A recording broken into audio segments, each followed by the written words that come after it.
In the hazy, smoke-tinged dawn of Cedar Falls, Pennsylvania, 6 young boys stood silently in a line outside the office of the Continental and Western Railroad Company. Each held a worn cloth bundle, the entirety of their possessions. The youngest, only 5 years old, clung tightly to his 14-year-old brother, confused and afraid. Before we jump back in, tell us where you're tuning in from. And if this story touches you, make sure you're subscribed, because tomorrow I've saved something extra special for you. Nearby, a man in a tailored suit counted silver coins into their father's shaking hand. None of the boys understood the weight of the transaction. Not far off, an aging train engineer named William Carter was about to make a decision that would cost him every dollar he had, but would ultimately mark him as a quiet hero, proving that even the most unassuming individuals are capable of tremendous bravery. That summer of 1883 had wrapped the Blackwood farm in suffocating heat and hopelessness. The once promising land had failed to yield enough crops for 3 consecutive years, and now the homestead teetered on the edge of ruin. Thomas Blackwood sat on his porch, gripping a letter he'd read over and over. It was a final notice. The railroad company, which held his mortgage, was initiating foreclosure. He had no way to pay. Inside, his 6 sons moved through their daily routines, unaware of the looming crisis.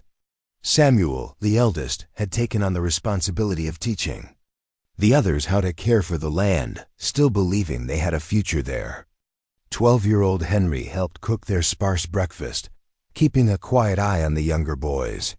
Michael and Daniel played on the floor, their laughter echoing in a house heavy with unspoken fears.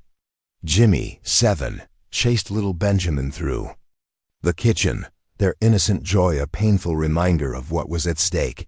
Then came the sound of horses. 3 men approached from the woods, dust rising in their wake. Thomas recognized the man in the lead, Robert Hayes, the cold-hearted foreman of the Continental and Western Railroad. Hayes was known for collecting debts with ruthless efficiency. The 2 men beside him looked like hired guns. Hayes dismounted with the smug confidence of someone who held all the power. His boots clicked on the porch as he approached Thomas, smearing at the peeling paint and weather-worn boards. "Morning, Blackwood," he said, tone flat. "I trust you've considered our letter."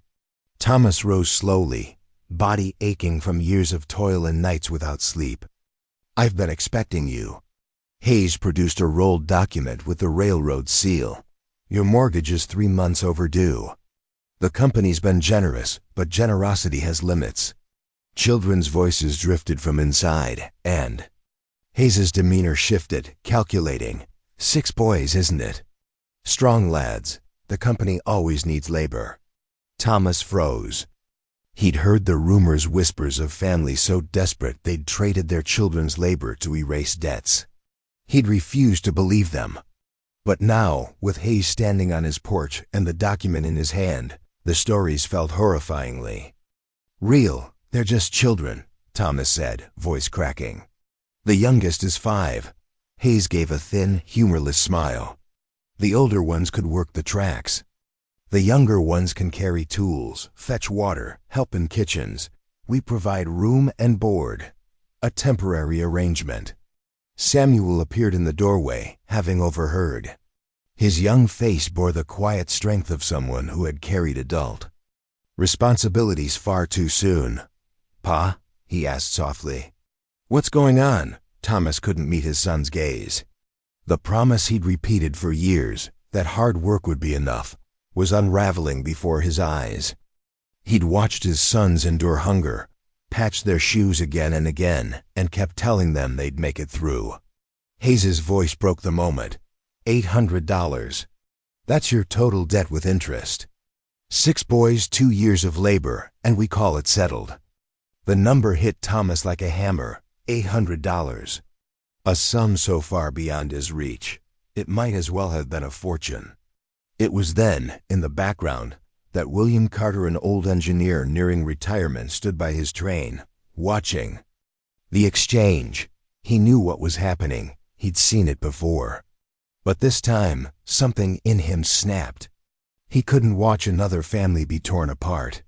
He quietly stepped down from his locomotive and headed toward the office, clutching a battered satchel that held the savings of 2 decades. Inside, Hayes continued to press. "It's a fair offer, Blackwood. Your land stays in the family. Your boys have a roof and food." Thomas looked at Samuel, at his eyes filled with unspoken questions and quiet resolve. He couldn't speak, couldn't decide. And then Carter entered the room. He spoke softly but firmly. "That debt's settled." Hayes turned, startled. "Excuse me?" Carter placed the satchel on the table, the clink of coins filling the room. $800, paid in full. Hayes stared at him, in disbelief. "You don't have any authority. I do now," Carter replied, handing over a receipt he'd already had notarized in town. "I just bought the debt. You can report it to your bosses any way you like." Hayes swore, but the transaction was done. Thomas collapsed into a chair, unable to speak. Samuel's arms wrapped around his younger brothers, relief washing over them, even as they struggled to understand. Outside, Carter simply returned to his train. That day, a father didn't have to sell his sons. That day, a man gave up everything he had to save a family he didn't even know. And in the years that followed, the Blackwood farm slowly recovered. Its story becoming legend in Cedar Falls, not just for its survival, but for the moment when an ordinary railroad man changed its fate with an extraordinary act of quiet courage. His entire farm wasn't worth half that amount, especially with the drought and the failed crops. He looked at Samuel, who was trying so hard to be brave, and felt something break inside his chest. 2 years? Thomas whispered. "Standard contract." Hayes replied, producing another set of papers. "Room, board, and a small wage that goes directly toward your debt.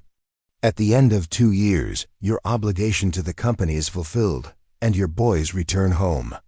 But Thomas knew better.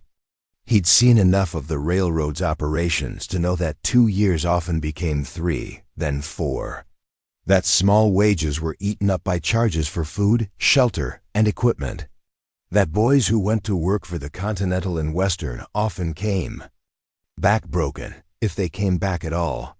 Samuel stepped fully onto the porch, his young shoulders squared with determination. "Pa, what's he talking about? What debt?"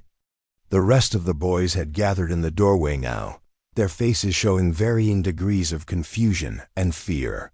Henry's sharp eyes moved between his father and the railroad men, already understanding more than Thomas wished he did. Michael and Daniel pressed close together, their usual energy subdued by the tension in the air. Jimmy clutched Benjamin's hand, the 5-year-old's thumb finding its way to his mouth as he sensed the adult's distress. Thomas felt the walls of his world closing in. Behind him stood his children, the only good things he'd ever accomplished in his life. In front of him stood the cold reality of debts he could never repay and a future that offered no hope. The farm that had been in his family for 2 generations was lost regardless. At least this way, his boys might have a chance at survival. "Mr. Hayes," Thomas said, his voice so quiet that even the birds seemed to stop singing to listen. If I were to consider your offer, what guarantees do I have that my boys will be treated fairly?" Hayes's smile widened.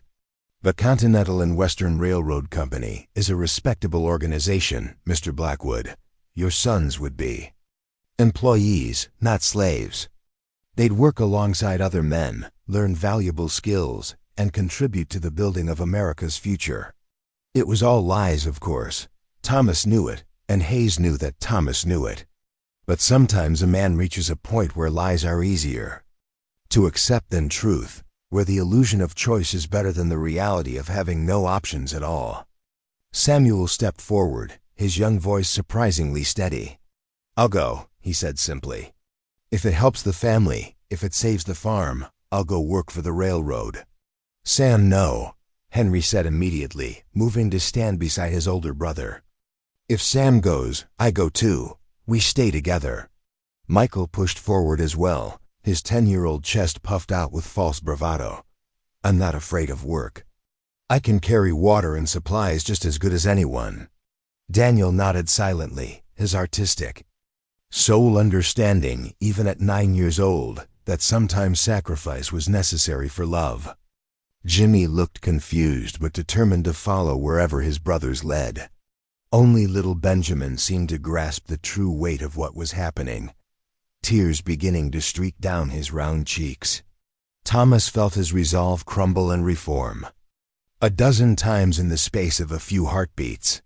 These were his children, his responsibility, his legacy. But they were also starving slowly on a failing farm, watching their fathers struggle and fail day after day.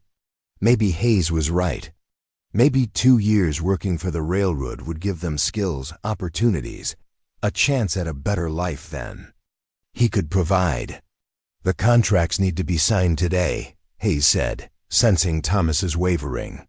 Preparing and narrating this story took us a lot of time, so if you are enjoying it, subscribe to our channel. It means a lot to us. Now back to the story. The company has immediate openings, and frankly, Mr. Blackwood, you don't have the luxury of time. The foreclosure proceedings begin tomorrow unless your debt is satisfied. 50 yards away, William Carter was making his regular morning inspection of the railroad equipment. At 45, he'd spent more than half his life working for the Continental and Western, starting as a water boy when he was barely older than some of the Blackwood children. He'd worked his way up through every position on the railroad, from track layer to engineer, earning respect through competence and quiet determination rather than politics or connections. Bill had always made it a point to know what was happening in the communities where the railroad operated. It was partly professional curiosity and partly personal philosophy. He believed that the railroad had a responsibility to the people whose lives it touched. So when he saw Hayes and his men at the Blackwood farm, he felt a familiar knot of concern in his stomach. He'd heard about Thomas Blackwood's struggles, of course. In a town as small as Cedar Falls, financial troubles weren't easily hidden. He'd also heard the rumors about the company's new recruitment methods, though he'd chosen not to believe them until now. Watching Hayes spread papers across the Blackwood porch while 6 young boys stood in a line like livestock at auction, Bill felt something cold and hard settle in his chest.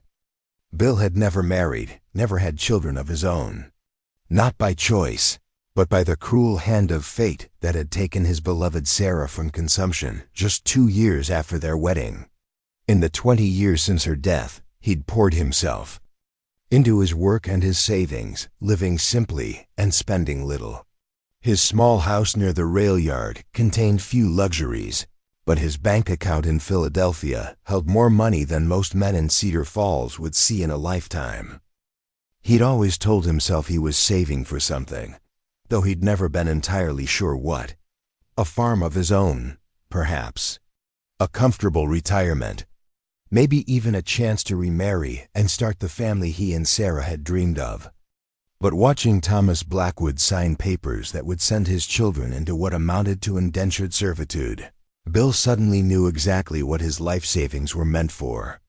Back on the Blackwood porch, Thomas's hand shook as he signed. The first contract. Samuel's name at the top, followed by terms that might as well have been written in a foreign language for all the sense they made to a desperate farmer. The ink seemed to burn as it dried, each letter a small betrayal of everything he'd promised his wife before she died giving birth to Benjamin. Excellent, Hayes said, watching as Thomas signed paper after paper. The boys will come with us today. There's a westbound freight leaving at 2 o'clock. We have a camp set up about 50 miles from here where they'll begin their training. Today? Samuel asked, his composure finally cracking. We're leaving today? No time like the present, Hayes replied. Besides, it's easier for everyone.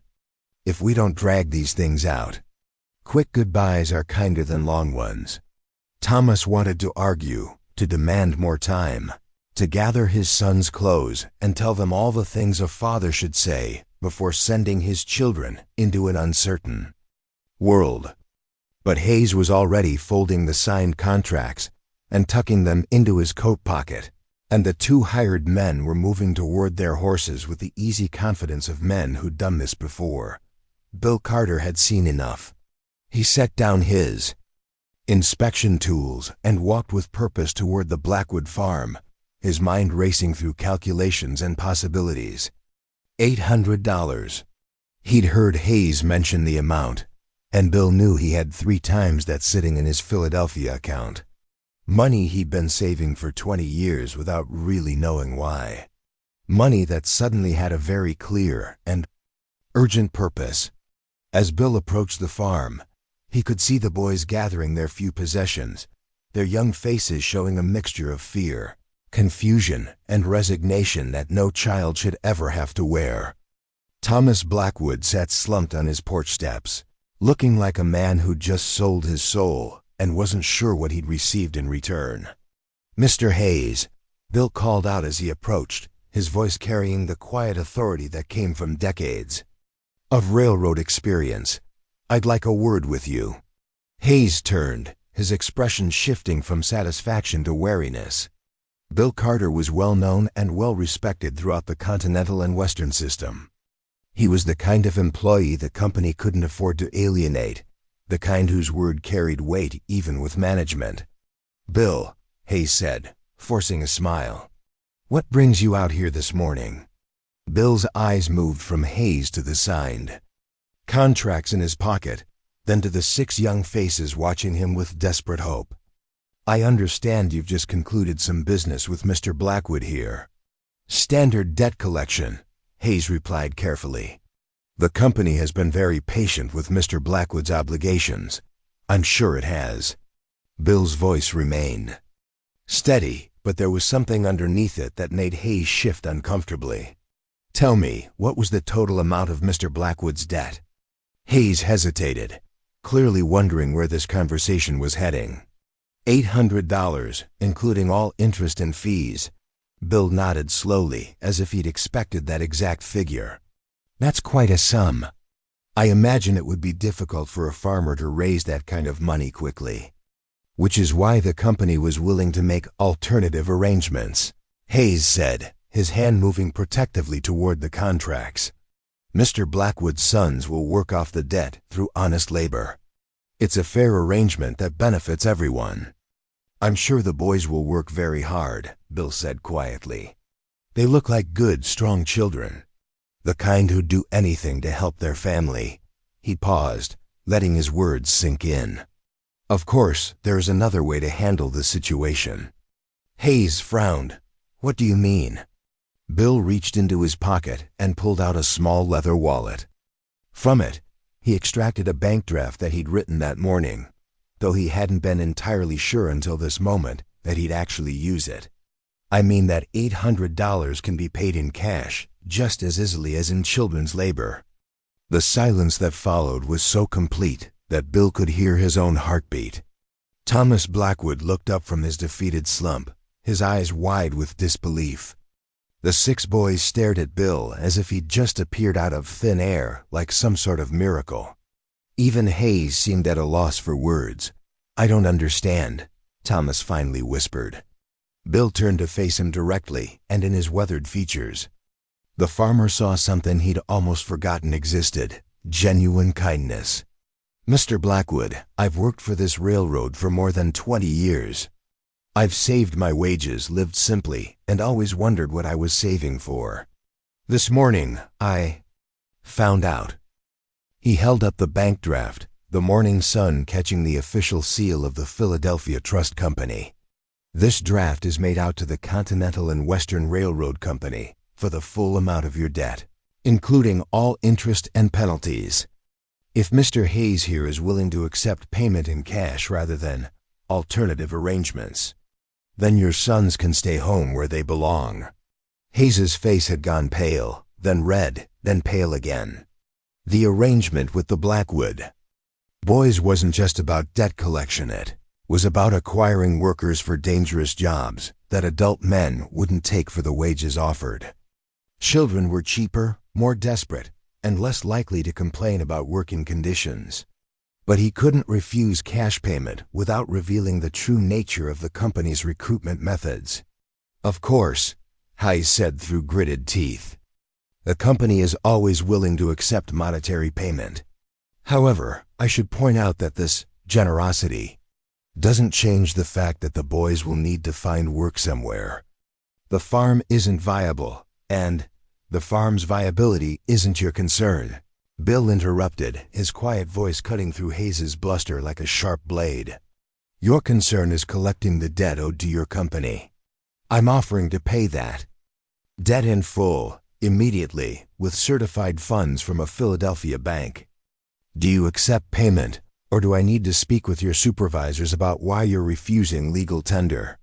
Thomas Blackwood felt tears streaming down his face, though he couldn't remember when he'd started crying. For 3 years he'd carried the weight of his family's struggles alone, convinced that his failures had doomed his children to poverty and hardship. Now this stranger, this quiet man he'd seen around town but never really spoken to, was offering salvation with no expectation of reward. Samuel stepped forward, his young voice thick with emotion. "Sir, we don't even know your name." Bill smiled for the first time that morning, and the expression transformed his serious face completely. "William Carter, son. Most folks call me Bill. I'm an engineer for the Continental and Western, which I suppose makes us almost neighbors." "Mr. Carter," Samuel said, struggling to find words adequate to the moment, "why would you do this for us? We're strangers to you." Bill considered the question seriously before answering. "I suppose because I've learned that the most important moments in life aren't the ones where we make money or advance our careers or accumulate possessions. They're the moments where we choose to use whatever gifts we've been given, whether that's skill or knowledge or just plain old-fashioned stubbornness to make things a little better for someone else." He turned back to Hayes, his bank draft still extended. "Well, do we have a deal?"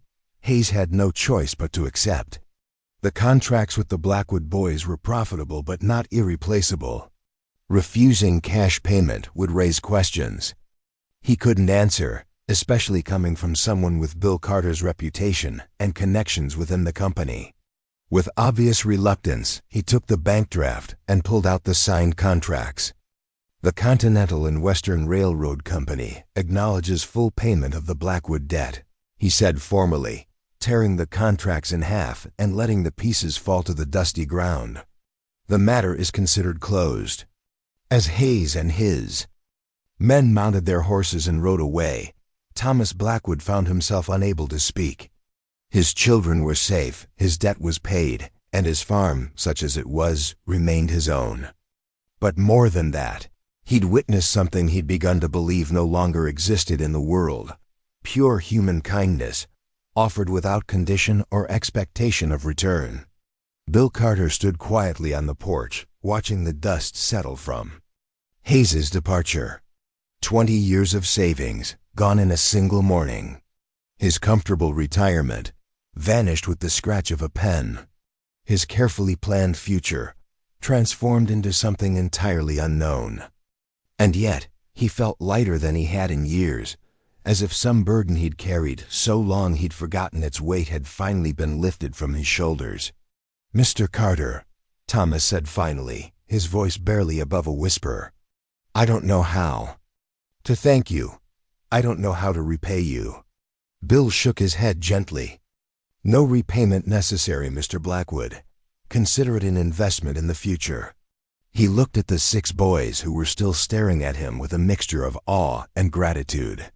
"These boys of yours are going to grow up to be fine men. I can see it in their eyes. That's worth more than all the money in Philadelphia." As Bill walked back toward the rail yard, the Blackwood family stood together on their front porch, holding each other close and trying to process what had just happened. The farm was still struggling, Thomas was still poor, and their future was still uncertain.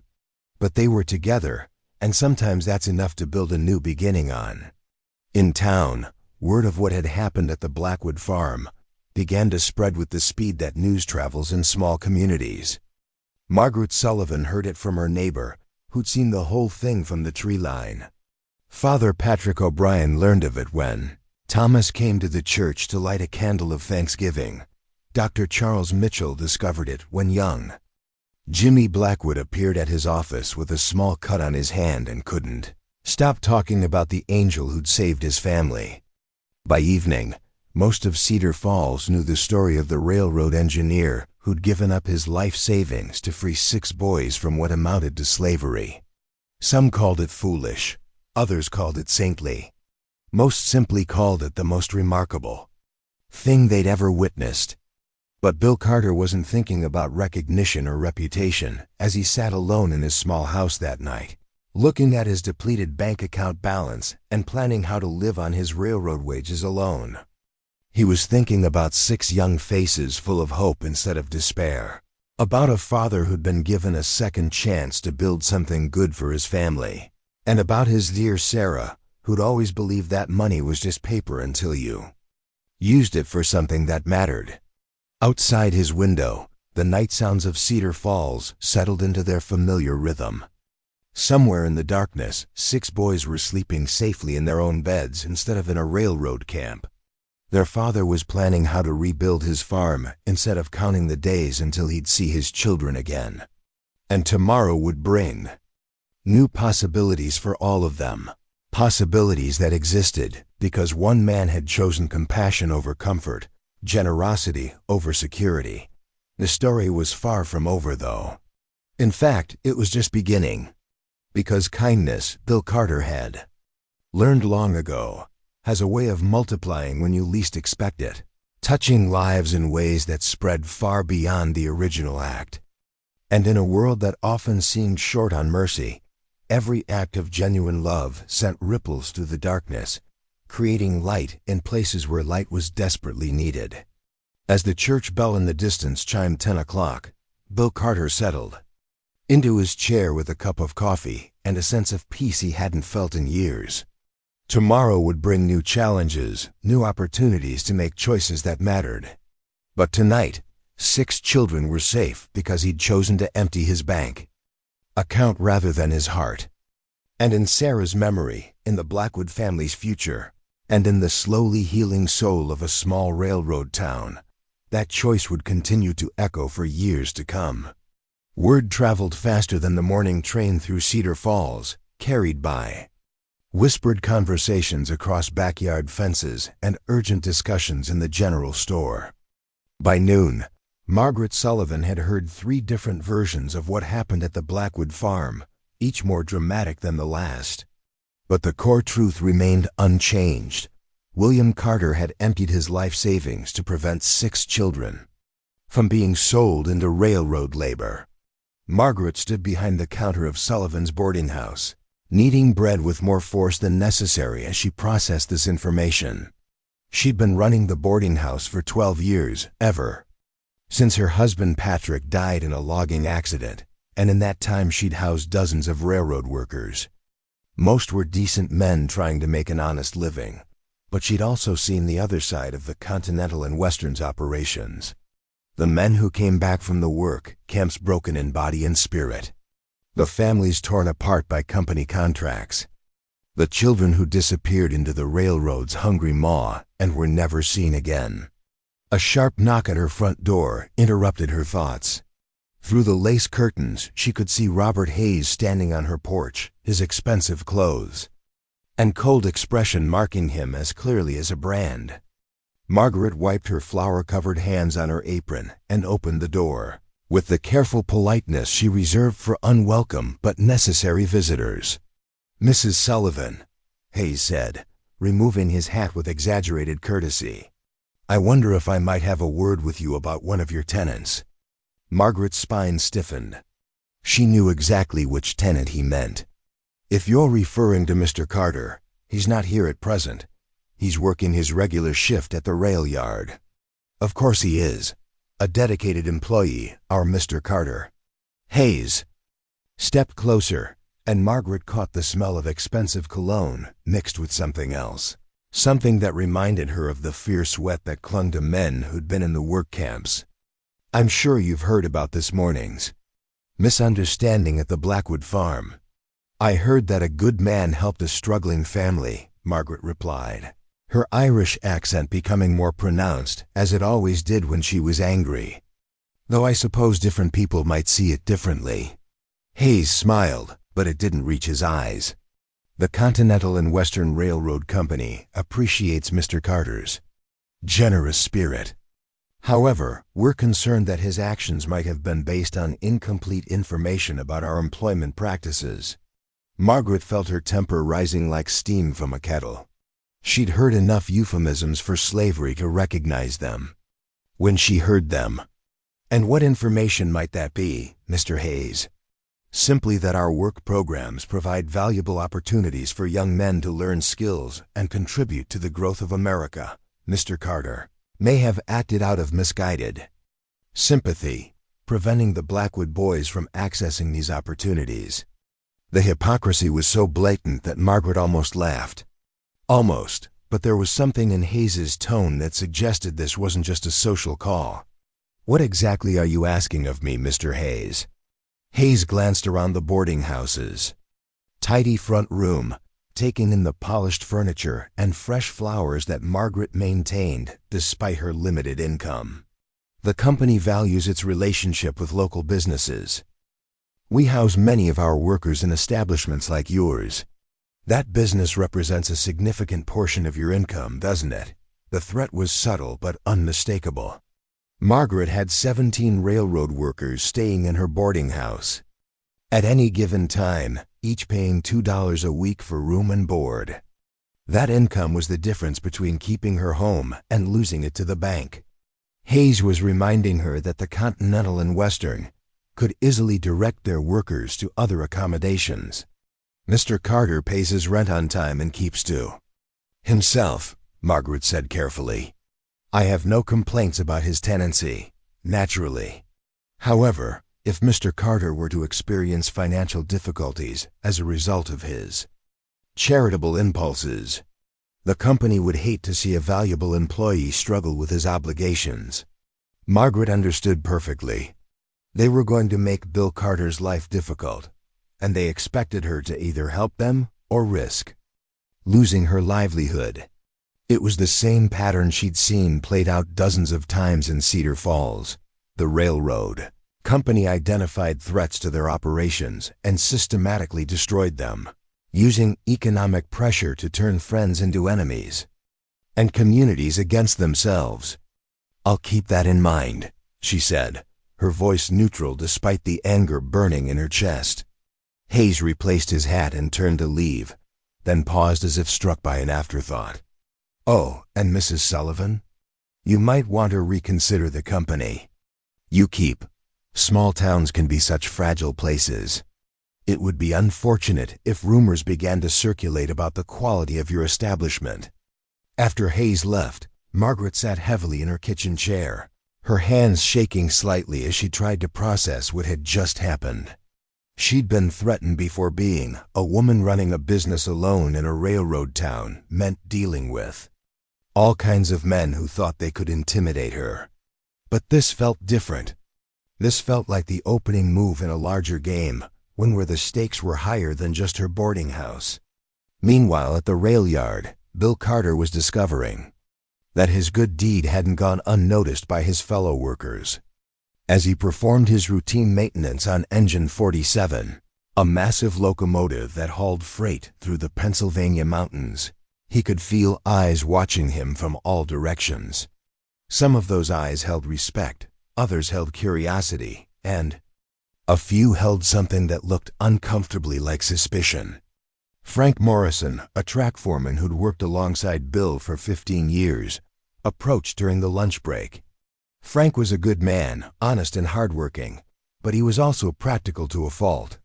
He understood that survival in the railroad business meant not making waves, not drawing attention, and certainly not crossing the company's management.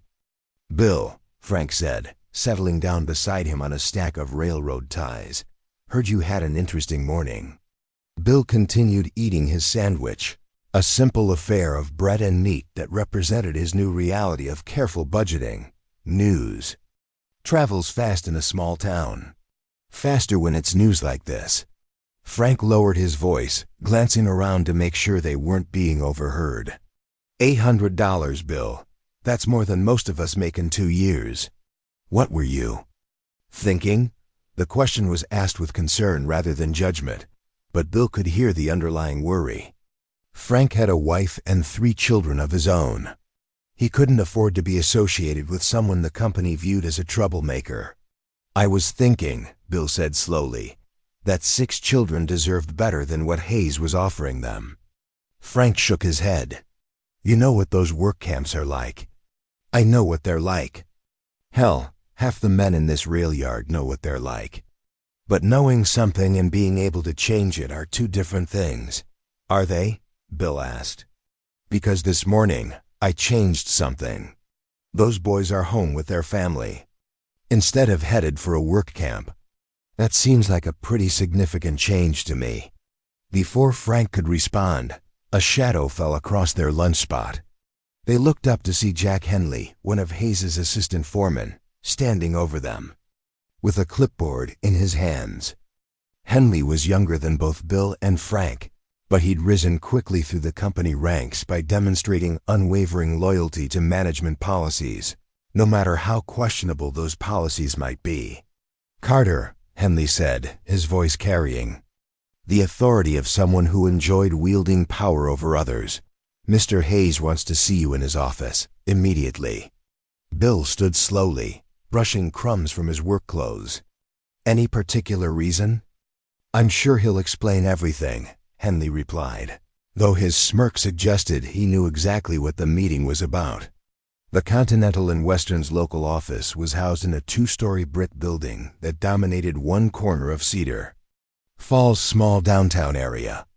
Bill had been inside it hundreds of times over the years, usually for routine business involving work schedules or equipment assignments. But as he climbed the stairs to Hayes's second-floor office, he felt like he was walking into enemy territory.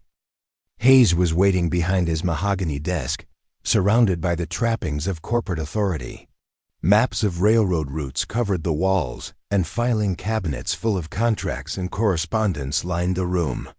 On the desk itself sat a crystal decanter of whiskey and 2 glasses, though it was barely past 1 o'clock in the afternoon.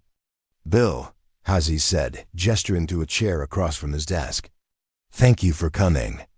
I trust you've had time to reflect on this morning's events. Bill remained standing. I'm not sure what you mean. Hayes poured himself 2 fingers of whiskey and offered the bottle to Bill, who declined with a shake of his head. Come now, Bill. We've known each other for years. There's no need for false modesty. What you did for the Blackwood family was remarkable. The compliment felt like a trap, so Bill said nothing. Hayes continued, taking a sip of his whiskey before speaking. $800 is a substantial sum. I imagine it represents most of your savings. My personal finances aren't company business, Bill replied evenly. Aren't they? Hayes leaned back in his chair, studying Bill with the intensity of a poker player trying to read his opponent's cards. The Continental and Western has invested considerable time and money in training you. Bill, you're one of our most experienced engineers. We have a vested interest in your well-being and stability. Bill felt a chill run down his spine. The word stability carried particular weight in the railroad business. Unstable employees were reassigned to less desirable routes, given older equipment, or simply found themselves without work altogether.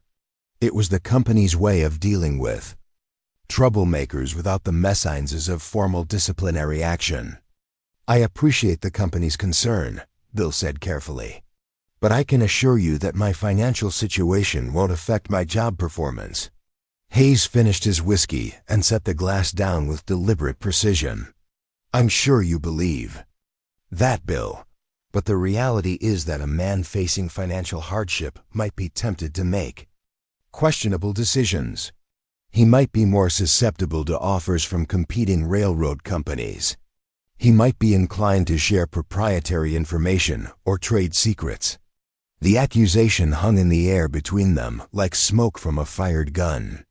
Hayes was suggesting that Bill's act of charity had somehow made him a security risk, that his willingness to help the Blackwood family indicated a lack of loyalty to the Continental and Western. "Are you questioning my loyalty to the company, Mr. Hayes?" "Not at all," Hayes replied smoothly. "I'm simply pointing out that circumstances change, and with them, a man's priorities might change as well. The company needs to know that its employees' priorities remain properly aligned." Bill felt anger building in his chest, but he kept his voice level. "My priorities have always been to do my job well and treat people fairly. I don't see how helping a struggling family conflicts with either of those principles." Hayes stood and walked to the window overlooking the rail yard, where dozens of workers were going about their daily tasks. "Tell me, Bill, what do you see when you look at those men?" Bill joined him at the window, though he kept careful distance between them. "I see hard-working people trying to provide for their families. I see assets," Hayes said bluntly. "Human resources that the company has invested in and expects a return on. Every man down there represents training costs, equipment costs, administrative costs. They're not just people, Bill. They're business investments." The casual dehumanization in Hayes's voice made Bill's stomach turn. "Is that how you see the Blackwood boys? As potential assets?" Hayes turned away from the window, his expression hardening. "I see them as I see all potential employees, as resources to be utilized efficiently for the greater good of the company and the railroad industry as a whole. And if those resources happen to be children? Age is just a number, Bill. What matters is capability and willingness to work. The Blackwood boys would have learned valuable skills in our work programs. They would have contributed to important projects.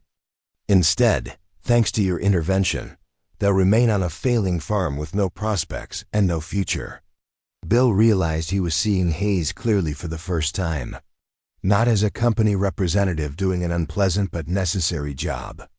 As someone who genuinely believed that human beings existed primarily to serve corporate interests. It was a philosophy that reduced people to their economic utility, that measured worth in dollars and productivity rather than dignity and potential. "I think," Bill said quietly, "that we have fundamentally different ideas about what constitutes a future worth having." Hayes smiled, but there was no warmth in it. "Perhaps we do. Which brings me to the real reason I asked you here." He returned to his desk and pulled out a folder thick with official-looking documents. "The company is prepared to offer you a transfer opportunity. There's an opening for a senior engineer on the western routes, based out of Colorado Territory. Better pay, more responsibility, a chance to advance your career." Bill stared at the folder without touching it. "And if I'm not interested in transferring? Then you might find your current position becoming less satisfying. Older equipment, more difficult routes, irregular schedules that make it hard to maintain a normal life." Hayes shrugged as if these consequences were inevitable natural forces rather than deliberate corporate retaliation. Sometimes a change of scenery is exactly what a man needs. The offer was clearly not really an offer at all. It was an ultimatum disguised as an opportunity. Accept transfer to a remote location where he'd be isolated from Cedar Falls and unable to interfere with company operations, or face systematic harassment designed to make his life miserable until he quit or was fired.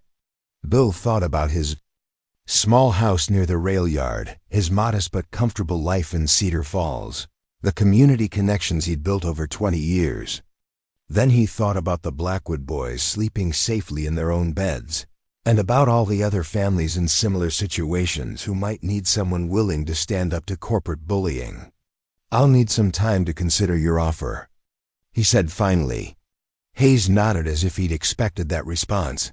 "Of course, take all the time you need. Just remember that opportunities like this don't come along often. It would be unfortunate to let indecision cost you a chance at advancement. As Bill left the office, he encountered several coworkers in the hallway who quickly averted their eyes and found urgent business elsewhere. Word of his meeting with Hayes had already spread, and the message was clear. Bill Carter was now a marked man, someone whose association might bring unwanted attention from management. Walking back to the rail yard, Bill realized that his act of charity had set forces in motion that extended far beyond the Blackwood family. Hayes and the Continental and Western weren't just angry about losing 6 potential workers. They were worried about the precedent his actions might set, about other employees or community members who might be inspired to challenge the company's more questionable practices.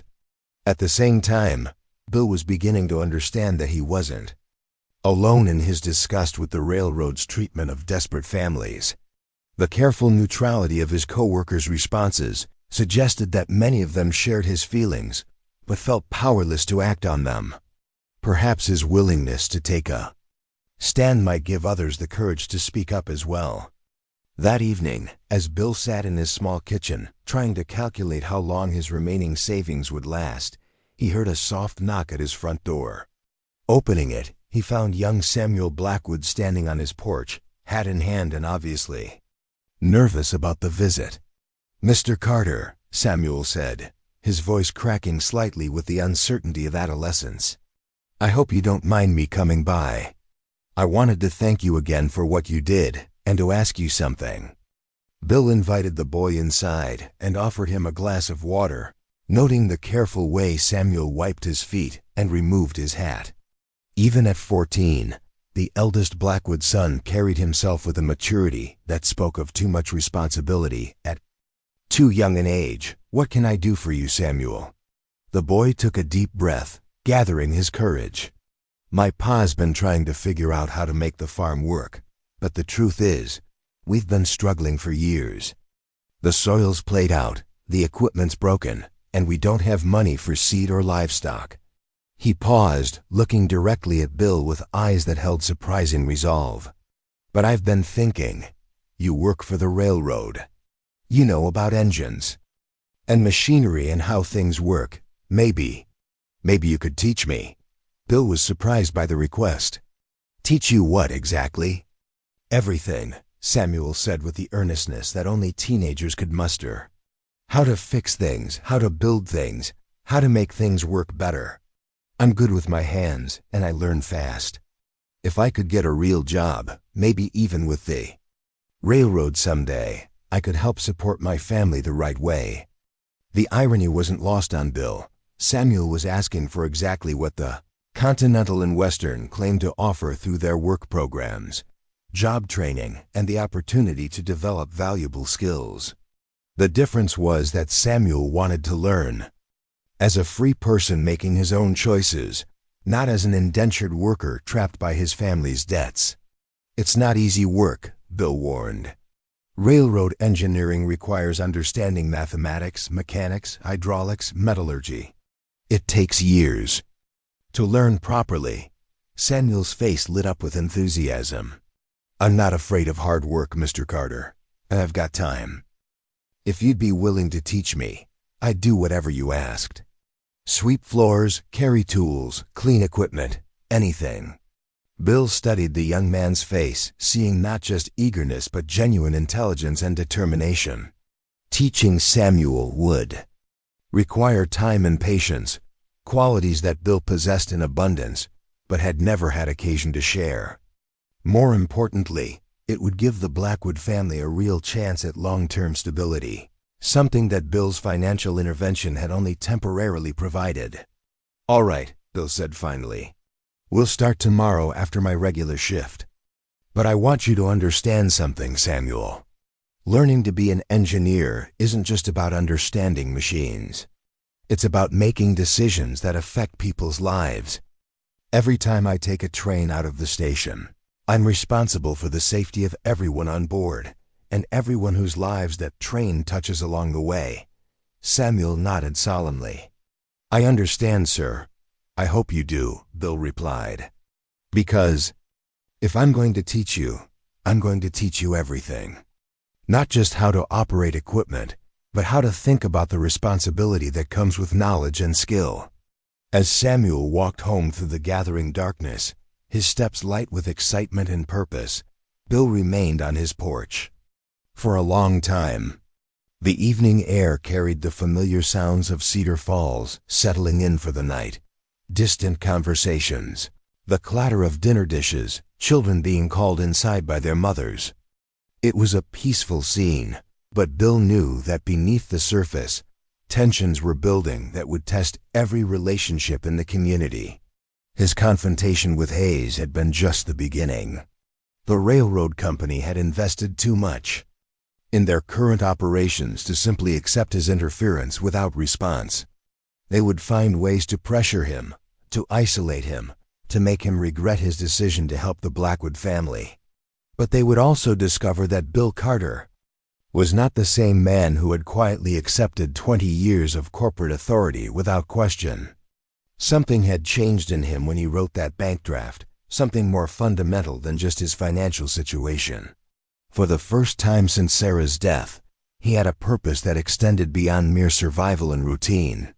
He had people depending on him, not just for mechanical expertise, but for moral leadership. And despite the risks and uncertainties ahead, that felt like exactly the kind of responsibility he'd been preparing for his entire adult life. The next morning would bring new challenges, new opportunities for both courage and compromise. But tonight, 6 children were safely asleep in their family home. A young man was dreaming of a future built on honest work and genuine opportunity.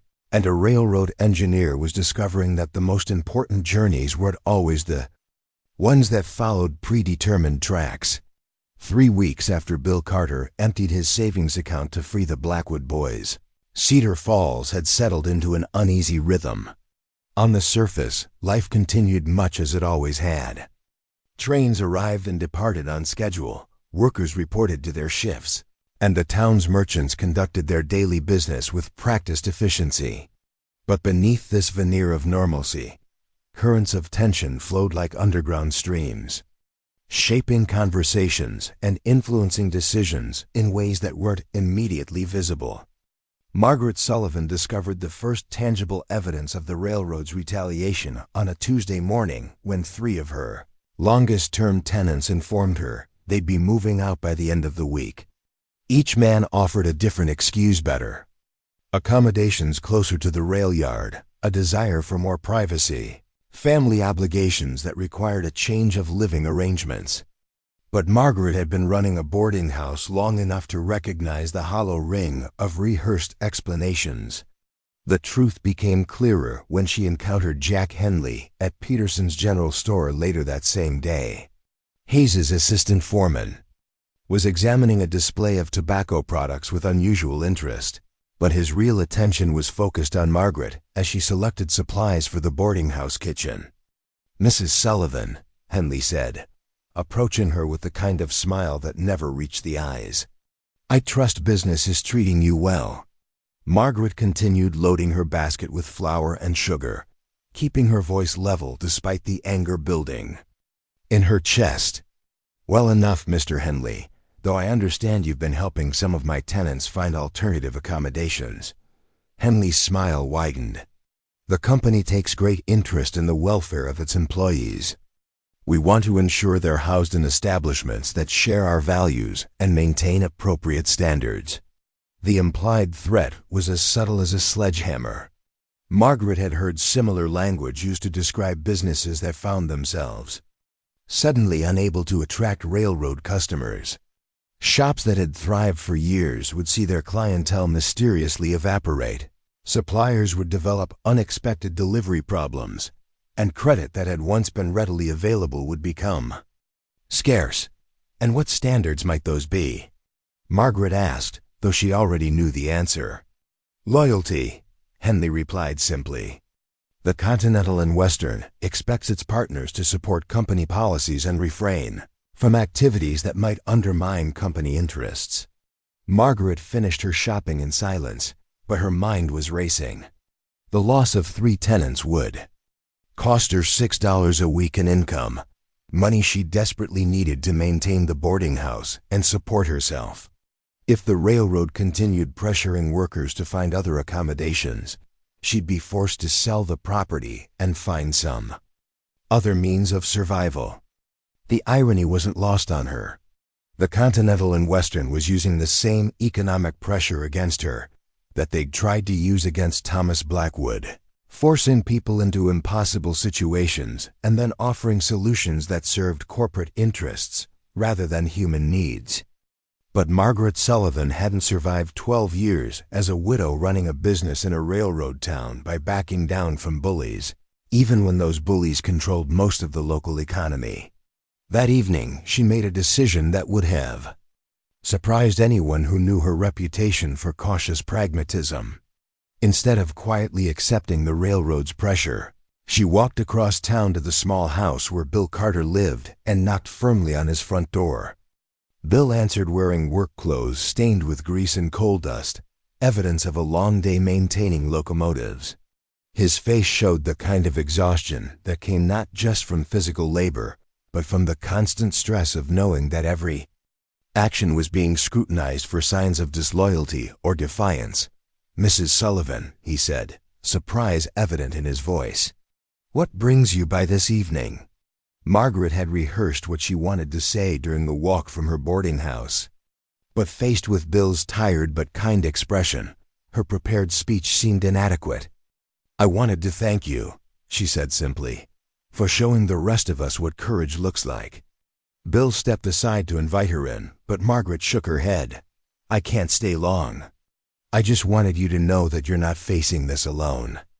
The railroad thinks they can pressure good people into silence by threatening their livelihoods, but they're about to learn that some things matter more than money." Before Bill could respond, Margaret turned and walked back into the darkness, leaving him standing in his doorway with a growing sense that the conflict he'd initiated was about to expand in ways he hadn't anticipated. The next morning brought confirmation of Margaret's resolve when she posted a notice in her front window that could be read by anyone passing on Cedar Falls Main Street. The sign, written in her careful script, simply read, "Rooms available, all welcome regardless of railroad company approval." The message was unmistakable.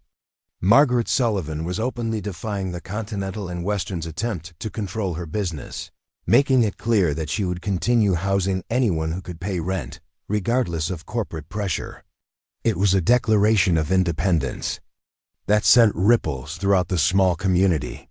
Father Patrick O'Brien read the sign during his morning walk and felt a familiar stirring in his chest, the same feeling he'd experienced years earlier when he'd first decided to enter the priesthood. He'd come to Cedar Falls 5 years ago to minister to a congregation that included both railroad workers and the families they sometimes displaced. It had required careful navigation, preaching messages of compassion and justice without directly challenging the economic realities that kept his church's doors open. But Bill Carter's sacrifice and Margaret Sullivan's defiance had crystallized something that Father O'Brien had been struggling with for months. From his position in the pulpit, he saw more than most people realized. He knew which families were struggling to put food on their tables, which children came to church wearing clothes that had been mended too many times to count, which men carried the kind of exhaustion that came from working dangerous jobs for inadequate pay. He also knew about the railroad's recruitment practices, having consoled too many families who'd lost sons to work camps that promised opportunity but delivered something much darker. The Blackwood situation hadn't been unique, it had simply been the first time someone with the resources and courage to intervene had been present when the company made one of their offers. That Sunday, Father O'Brien climbed into his pulpit with a sermon that he'd written and rewritten a dozen times during the previous week. The church was fuller than usual, word having spread that the priest might address recent events in Cedar Falls. Railroad workers sat beside local merchants, families mixed with single men, and in the back pew, Bill Carter sat quietly beside Samuel Blackwood, who had become his constant companion during off-duty hours. "My friends," Father O'Brien began, his Irish accent lending gravity to his words. "I want to speak today about the parable of the Good Samaritan and what it means to be a neighbor in times of trouble." The congregation settled in for what they expected to be a familiar moral lesson, but Father O'Brien had something more specific in mind. "We all know the story," he continued. "A man was beaten and robbed, left for dead on the roadside. 2 religious men passed by without helping, but a Samaritan, a stranger, someone who owed the victim nothing, stopped to provide aid." He paused, letting his eyes move across the faces in the pews. "The question isn't whether we approve of the Samaritan's decision to help. The question is whether we have the courage to follow his example when our own neighbors are in need." Margaret Sullivan, sitting in her usual spot 3 rows from the front, felt tears prick her eyes as she realized what Father O'Brien was doing. He was using his position and his moral authority to support the choice that Bill had made, and, by extension, the choice that she and others were now making to stand against corporate intimidation. "Sometimes," Father O'Brien continued, "helping our neighbors requires sacrifice. Sometimes it means giving up money we'd planned to keep, or taking risks we'd rather avoid. Sometimes it means standing up to powerful people who prefer that good. Folks keep their heads down and their mouths shut." The message was clear enough that even Robert Hayes, sitting uncomfortably in the front row as he did every Sunday for appearance's sake, understood that the priest was directly challenging railroad company policies. Hayes's face had gone red with anger, but he couldn't very well storm out of a church service without confirming that the sermon had hit its target. After the service, as congregation members filed out into the bright Sunday morning, Father O'Brien found himself surrounded by people who wanted to express support for his message. Some spoke in whispers, others more boldly, but the common thread was a shared sense that the time for silence had passed. Dr. Charles Mitchell approached the priest. As the crowd began to thin, the town's only physician had been treating railroad workers for 8 years, setting bones broken in industrial accidents, treating illnesses caused by poor working conditions, and occasionally examining children who'd returned from work camps, bearing physical and emotional scars that told stories he wished he didn't have to hear. "Father," Dr. Mitchell said quietly, "that was a powerful sermon. I hope you're prepared for the consequences." Father O'Brien smiled, though there was steel beneath his gentle expression. "I've been preparing for these consequences since the day I took my vows, Charles. The question is whether the rest of us are prepared to live up to the principles we claim to believe in." Dr. Mitchell nodded slowly. "Margaret Sullivan came to see me yesterday. Asked if I'd be willing to provide medical care for anyone in town, regardless of their ability to pay railroad company fees. The Continental and Western had recently implemented a system where workers could have medical expenses deducted from their wages, but only if they used company-approved physicians, who agreed not to treat patients the railroad considered undesirable. It was another tool of economic control, designed to ensure that even basic health care served corporate interests." "And what did you tell her?" Father O'Brien asked. "I told her," Dr. Mitchell replied, "that I became a physician to heal people, not to serve as an enforcement arm for corporate policy. If that means losing railroad business, so be it." As word of Dr. Mitchell's decision spread throughout Cedar Falls, it became clear that Bill Carter's act of charity had set in motion something much larger than anyone had anticipated. What had begun as one man's decision to help a struggling family was transforming into a community-wide examination of values and priorities. The railroad company's response was swift and predictable. By Wednesday, Hayes had issued new guidelines requiring all company-approved service providers to sign loyalty agreements pledging not to serve individuals or families deemed detrimental to railroad interests. The penalties for violating these agreements included immediate termination of business, relationships, and potential legal action for breach of contract. The ultimatum forced every merchant, service provider, and professional in Cedar Falls to make a choice. They could sign the loyalty agreements and maintain their railroad business, or they could refuse and face economic retaliation that might destroy their livelihoods. For some, the decision was easy. Peterson's General Store had been serving the community for 20 years, and old Bill Peterson wasn't about to start turning away customers based on railroad company directives. He tore up the loyalty agreement in full view of Jack Henley, who'd personally delivered it, and told the assistant foreman exactly what he could do with his corporate policies. Others found the choice more difficult. The town's blacksmith, a man named Andrew Foster, who was Jimmy Blackwood's uncle, had built his business almost entirely on railroad contracts. Signing the loyalty agreement would mean continuing to receive work that supported his family, but it would also mean refusing service to people like his own nephews if the railroad decided they were undesirable.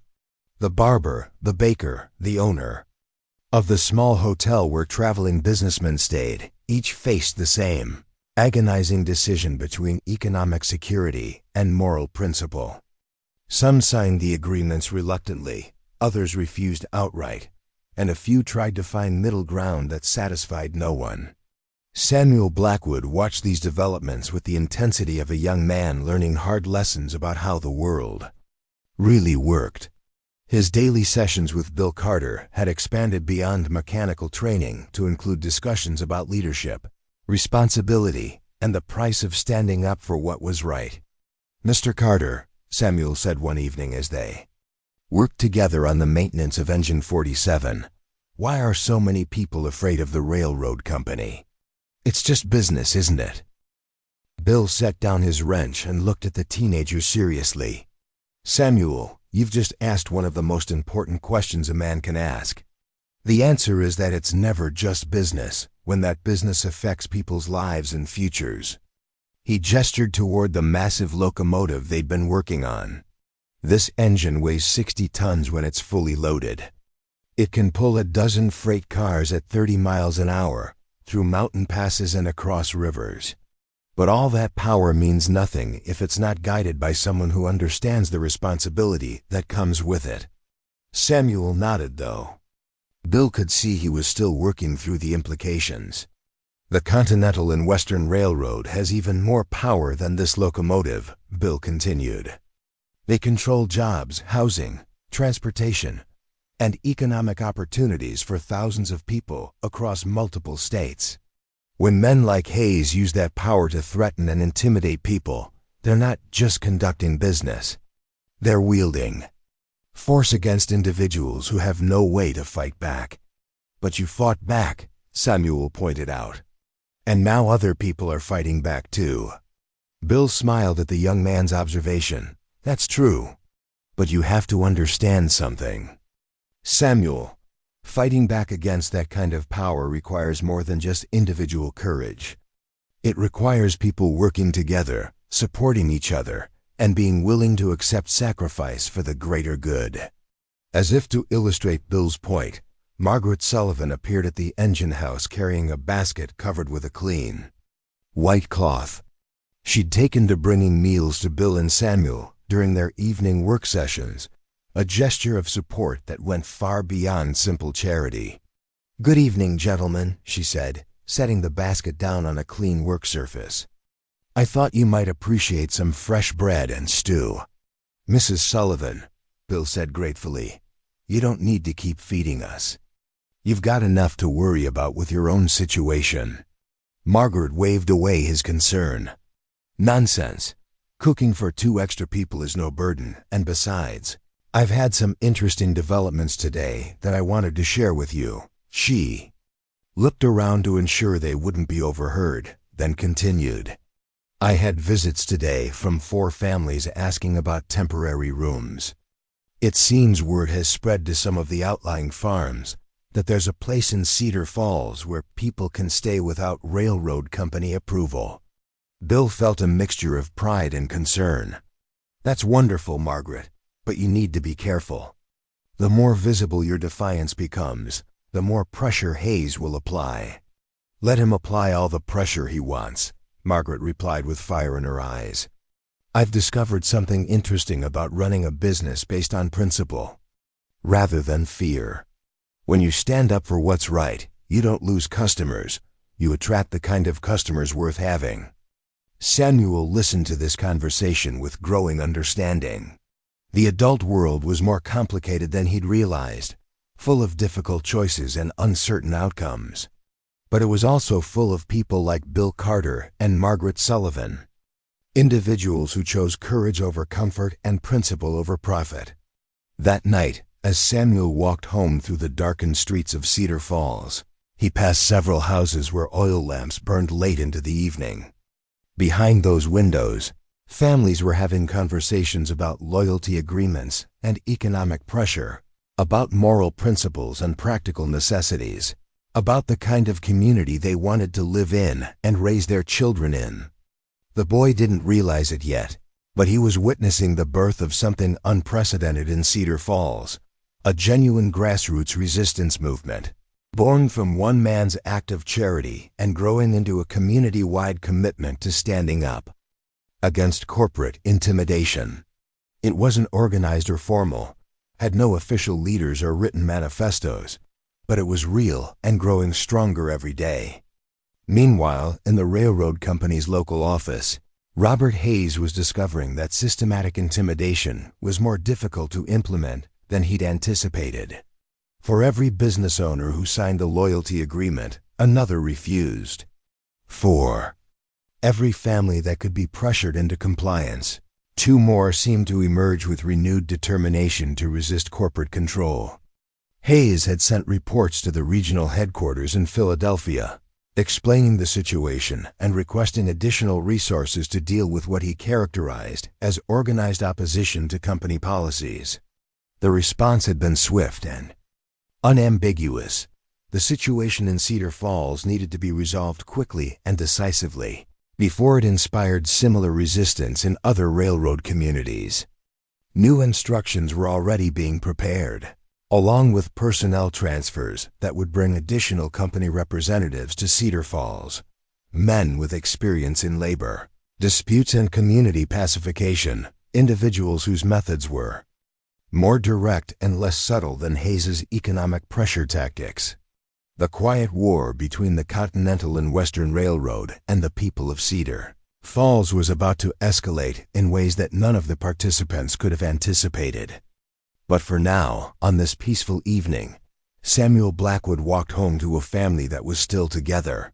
Margaret Sullivan planned menus for new guests who valued principle over company approval, and Bill Carter felt the satisfaction that came from knowing his sacrifice had created ripples of positive change that continued to spread through his community. The most challenging battles still lay ahead, but the foundation for resistance had been laid. And sometimes, as Bill had learned during his years of railroad work, a strong foundation could support structures that seemed impossible to build. The morning train from Philadelphia brought more than mail and passengers to Cedar Falls on the first Monday in October.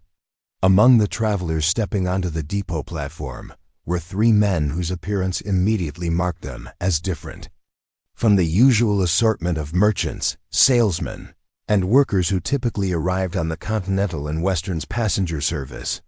These newcomers wore expensive suits despite the early hour, carried leather briefcases instead of travel bags, and moved with the calculated precision of men accustomed to dealing with problems that couldn't be solved through normal business channels. Robert Hayes met them personally at the station, a gesture that didn't go unnoticed by the railroad workers beginning their morning shifts. In the 2 months since Bill Carter's intervention in the Blackwood situation, Hayes had become increasingly isolated within his own organization.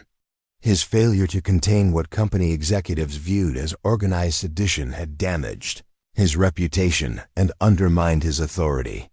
These three visitors represented his last chance to restore order in Cedar Falls before facing reassignment to some remote outpost where his career would quietly die.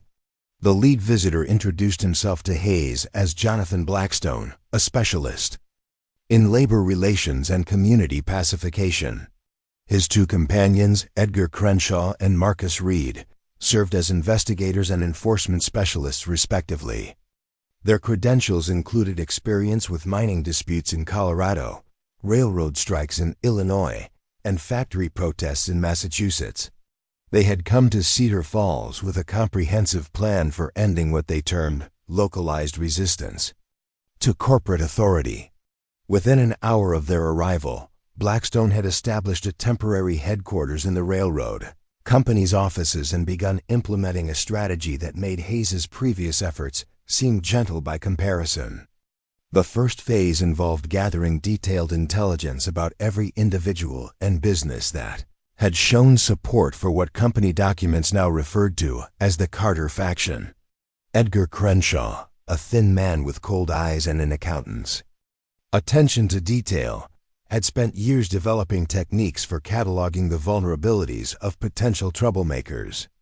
By noon, he had compiled dossiers on Margaret Sullivan's mortgage payments, Father O'Brien's correspondence with church hierarchy, Dr. Mitchell's medical license status, and the financial obligations of every merchant who had refused to sign railroad loyalty agreements. Marcus Reed, whose scarred hands and broken nose suggested a background in more physical forms of persuasion, had conducted a walking survey of Cedar Falls that identified key infrastructure points, transportation routes, and potential security concerns.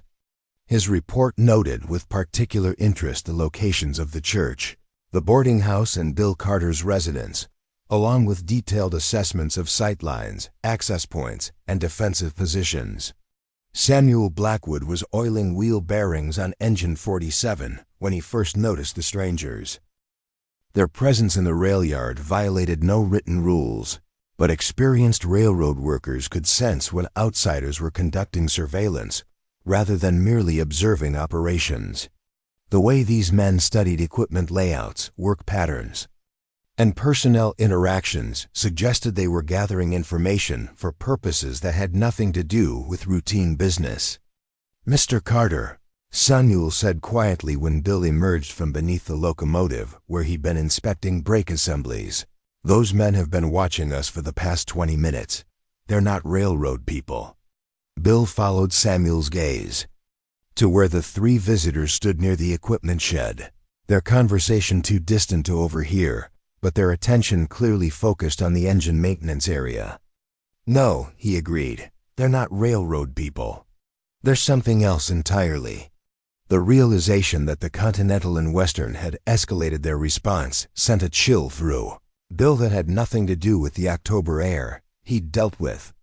Company pressure, economic intimidation, and bureaucratic harassment. But these men represented a different category of threat, one that suggested the railroad was prepared to move beyond financial coercion to more direct forms of control. "Samuel," Bill said carefully, "I want you to go home early today. Tell your father that I think it would be wise for your family to be extra cautious for the next few days." The teenager's face showed confusion mixed with concern. "What kind of cautious?" "The kind where you don't travel alone after dark, where you make sure someone always knows where you're going, and where you pay attention to who's watching your house." Bill's voice carried a gravity that made Samuel understand this wasn't merely excessive caution. As Samuel gathered his tools and prepared to leave, Bill made his own decision about how to respond to this new development. Instead of avoiding confrontation or trying to remain invisible, he walked directly toward the three visitors with the steady gait of a man who'd spent his life dealing with dangerous machinery and wasn't easily intimidated. "Gentlemen," he said. When he reached them, "I'm William Carter, senior engineer for this rail yard. If you're looking for someone to show you around our operations, I'd be happy to provide a proper tour." Blackstone smiled with the kind of practiced charm that never quite concealed the predator beneath. "Mr. Carter, how convenient. I'm Jonathan Blackstone, representing the Continental and Western's regional management. We're conducting an assessment of local operations and personnel efficiency." The lie was delivered smoothly, but Bill had spent enough years dealing with corporate representatives to recognize evasion when he heard it. "I see. And this assessment requires detailed observation of individual workers and their daily routines? Efficiency studies can be quite comprehensive, Crenshaw interjected, his voice carrying the dry precision of someone who enjoyed turning human behavior into statistical data. We examine everything from equipment utilization to worker productivity, to community integration factors. Bill felt his anger building but kept his expression neutral. These men weren't just investigating railroad operations. They were studying him, his relationships, his vulnerabilities. They were preparing for war, and they wanted him to know it. "Well," Bill said evenly, "I hope your assessment proves helpful to the company." Cedar Falls has always been a productive rail yard with loyal, hard-working employees. "Indeed," Blackstone replied, "though we understand there have been some recent irregularities in personnel behavior, instances where individual employees may have acted outside their authorized responsibilities." The reference to his intervention in the Blackwood situation was unmistakable. Bill realized that these men hadn't come to investigate, they'd come to punish. Their assessment was merely a pretext for implementing predetermined consequences for his defiance of company policies. "If you're referring to my personal financial decisions," Bill said quietly, "I'm not aware of any company policy that regulates how employees spend their own money on their own time." Marcus Reed spoke for the first time, his voice carrying the kind of rough edges that came from years of settling disputes through intimidation. "Sometimes personal decisions have professional consequences, Mr. Carter.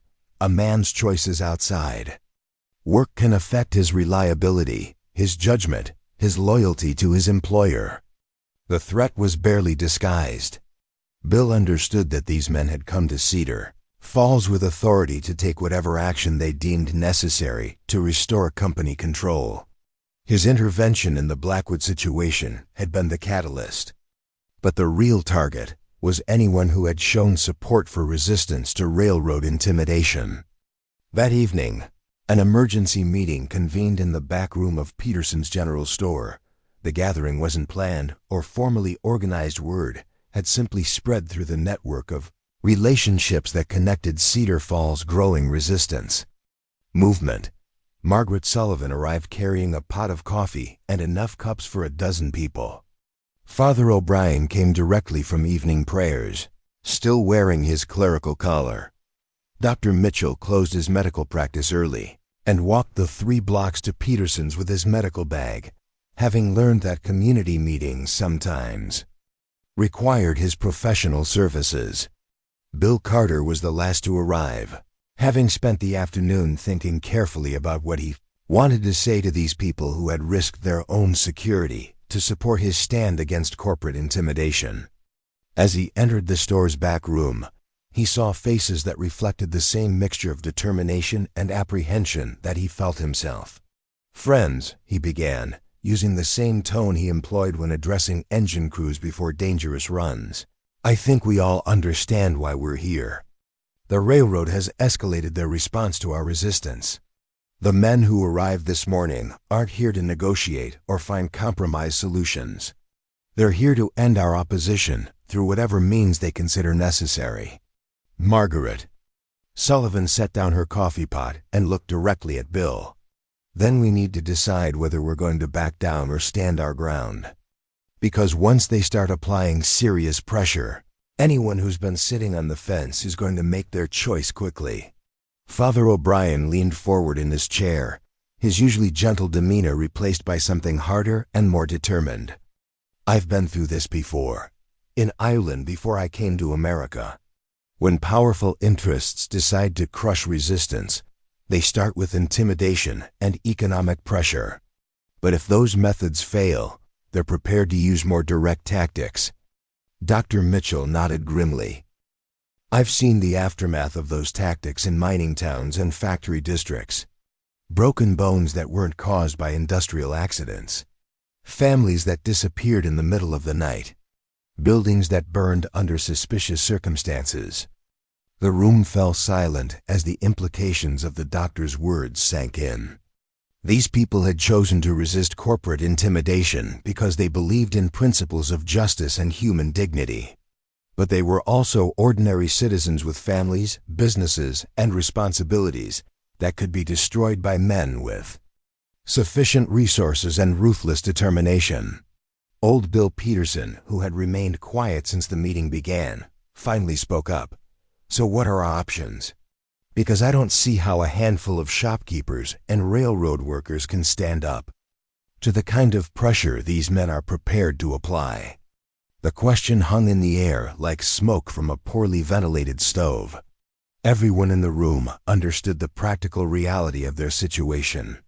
The Continental and Western Railroad controlled most of the economic activity in Cedar Falls. They could destroy individual businesses, force families to relocate, and make life miserable for anyone who opposed their interests. Against that kind of institutional power, what could a small group of principled citizens hope to accomplish? Bill had been thinking about this exact question since his confrontation with Blackstone and his associates. His years of railroad experience had taught him that the most effective solutions to complex problems often involved understanding systems rather than fighting them directly. "We can't match their resources," he said slowly, "but we don't need to. What we need to do is make it more expensive for them to continue their current approach than it would be to find a different solution."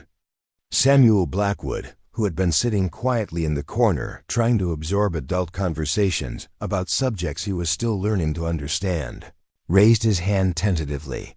"Mr. Carter, how do we make anything expensive for a railroad company? They have more money than everyone in this room combined." Bill smiled at the young man's question. "Money isn't the only kind of expense, Samuel. Companies also worry about reputation, efficiency, and legal complications.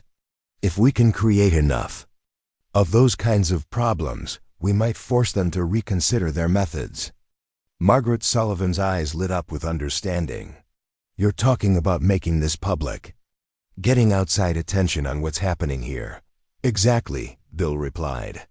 "The Continental and Western can intimidate a small town like Cedar Falls because no one outside the immediate area knows or cares what they're doing. But if their methods become widely known, if newspapers start writing stories about railroad companies enslaving children and threatening families, then their behavior becomes a liability instead of an asset." Father O'Brien nodded enthusiastically. "The church has connections with reform organizations in Philadelphia and New York, groups that are already working on issues related to child labor and corporate accountability. They'd be very interested in documented cases of the kind of treatment the Blackwood family received." Dr. Mitchell pulled a small notebook from his medical bag and began writing quickly. "I can provide medical documentation of injuries I've treated that were caused by unsafe working conditions in railroad camps. Testimony from families whose children were harmed by company policies." The energy in the room shifted palpably as the group began to see possibilities rather than just obstacles. Instead of simply enduring corporate intimidation, they could expose it. Instead of fighting the railroad company's resources, they could use those resources against them by making their methods too costly to continue. But even as plans began to take shape, everyone present understood that they were committing themselves to a course of action that would inevitably bring retaliation. The Continental and Western wouldn't simply accept exposure of their practices without fighting back. The presence of Blackstone and his associates proved that the company was already prepared to escalate their response beyond economic pressure. "There's something else we need to consider," Bill said as the meeting began to wind down. "Once we start making this public, there's no going back. The railroad will consider us a direct threat to their operations, and they'll respond accordingly. Anyone who's not prepared for that level of conflict should withdraw now, before it's too late." The room fell silent again as each person contemplated the choice they were being asked to make. Supporting resistance to corporate intimidation was one thing. Actively challenging a powerful institution that controlled their economic survival was something entirely different. Margaret Sullivan was the first to speak. "I've already lost half my tenants to railroad pressure. At this point, I've got more to gain from fighting than from surrendering." Father O'Brien straightened his clerical collar and nodded firmly. "The church's mission includes protecting the vulnerable from the powerful. I can't fulfill that mission by remaining silent when children are being sold into industrial slavery." Dr. Mitchell closed his notebook and returned it to his medical bag. "I took an oath to do no harm. Allowing these practices to continue would violate that oath more seriously than opposing them ever could." One by one, the other participants voiced their commitment to moving forward with plans to expose the railroad's methods to outside scrutiny. Old Bill Peterson was the last to speak, his weathered face showing the strain of a decision that would affect not just him, but his entire family's future. "I've been running this store for 20 years, he said finally. "Built it up from nothing, served this community through good times and bad. I'll be damned if I'm going to let a bunch of corporate bullies destroy everything decent about Cedar Falls just to increase their profit margins." As the meeting dispersed and participants began walking home through the darkened streets, none of them noticed the figure watching from the shadows beside the railroad depot. Edgar Crenshaw had positioned himself where he could observe the comings and goings at Peterson's general store, and his detailed notes would form the basis for a report that would reach Blackstone's desk before morning. The resistance movement in Cedar Falls had just made a decision that would transform their conflict with the Continental and Western Railroad from a local dispute into something much larger and more dangerous. But they had also taken the first step toward breaking the cycle of intimidation and exploitation that had allowed corporate interests to treat human beings as disposable commodities. The next phase of their struggle would test every principle they claimed to believe in, every relationship they valued, and every assumption they held about the balance of power between ordinary citizens and the institutions that controlled their lives. But for tonight, they had chosen courage over comfort, principle over pragmatism, and hope over fear. Samuel Blackwood walked home beside Bill Carter, his young mind trying to process everything he'd witnessed. "Mr. Carter," he said as they approached the Blackwood farm, "do you really think we can win against the railroad company?" Bill considered the question seriously before answering. "Samuel, I've learned that winning isn't always about defeating your opponent. Sometimes it's about refusing to let them defeat you. Sometimes it's about standing up for what's right, even when the outcome is uncertain." He paused, looking up at the stars that seemed brighter in the clear October air. "Your family is still together because a group of people decided that some things matter more than money or security. That's already a victory, regardless of what happens next."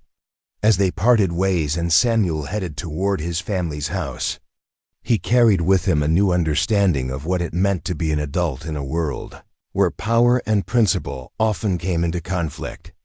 The lessons Bill Carter was teaching him extended far beyond mechanical engineering or railroad operations. They were lessons about character, responsibility, and the price of living according to one's beliefs.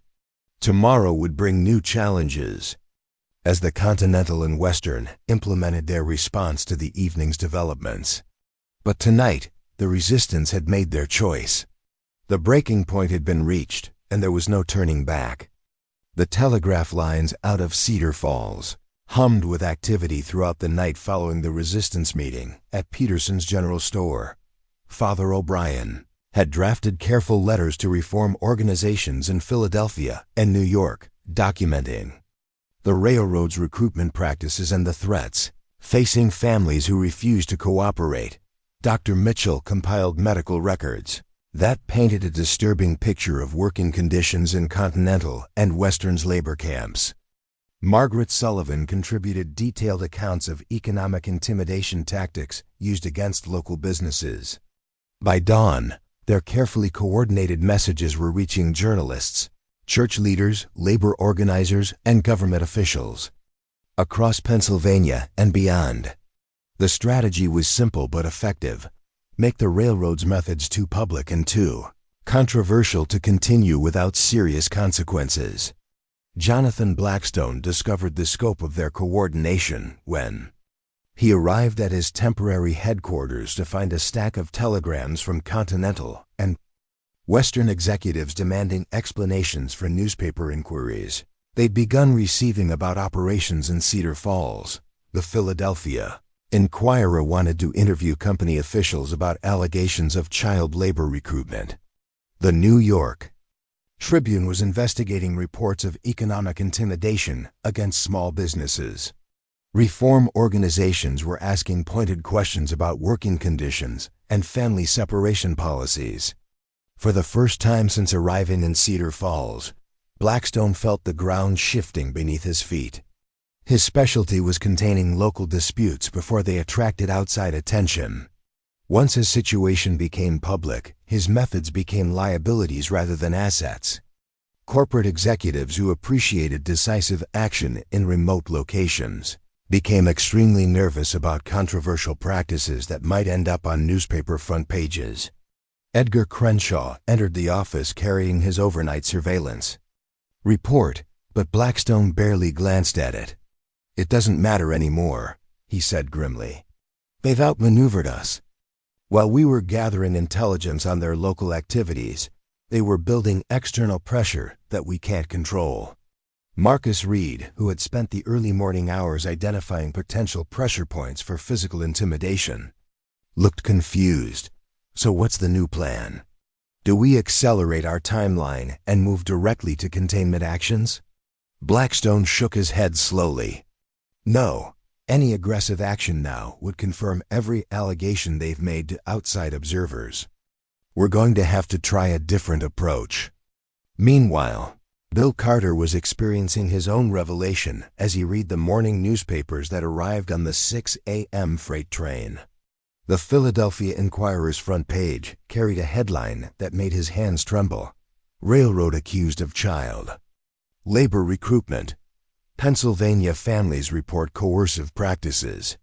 The article, while carefully worded to avoid legal liability, described practices that readers would easily recognize as systematic exploitation of desperate families. Samuel Blackwood found Bill sitting on the steps of the engine house, newspapers spread around him like evidence at a trial. "Mr. Carter," the young man said excitedly, "have you seen these stories? They're writing about us, about what happened to my family." Bill looked up at Samuel with a mixture of pride and concern. "Yes, I've seen them. The question now is what happens next?" Before Samuel could respond, they were interrupted by the arrival of a delegation that neither of them had expected. Thomas Blackwood approached the engine house, accompanied by his other 5 sons, all dressed in their best clothes despite the early hour. The farmer's face showed a determination that Bill hadn't seen since the morning he'd signed the contracts to send his children to the work camps.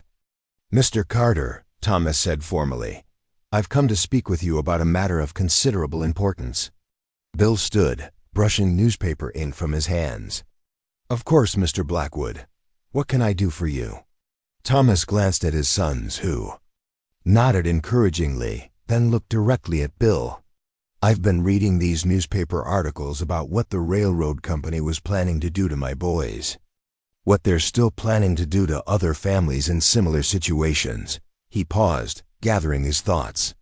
"For months, I've been sitting on my farm feeling grateful for what you did for us, but also feeling helpless to contribute anything meaningful to the fight you started. But this morning, I realized something important." Samuel moved closer to his father, understanding beginning to dawn on his face. "I realized," Thomas continued, "that my family's story is powerful precisely because it's not unique. There are dozens of families in this county, hundreds across Pennsylvania, who are facing the same choices I faced. The difference is that my boys are safe because someone was willing to help. Other families aren't so fortunate." Bill began to understand where this conversation was heading. "Mr. Carter," Thomas said, his voice growing stronger with each word, "I want to testify publicly about what the Continental and Western tried to do to my family. I want to stand up in front of newspaper reporters and government investigators and tell them exactly how these contracts work, exactly what kind of pressure they use, exactly what happens to families who have no other choice. The offer was both generous and dangerous. Public testimony would make Thomas Blackwood a permanent enemy of the railroad company, guaranteeing that his family would face ongoing retaliation. But it would also provide the kind of first-hand witness testimony that could transform their campaign from allegations into documented facts. "Mr. Blackwood," Bill said carefully, "you understand what you're risking? Once you go public with your story, there's no protection we can offer your family from railroad retaliation." Thomas smiled for the first time in months. "Mr. Carter, my family has been facing railroad retaliation for years.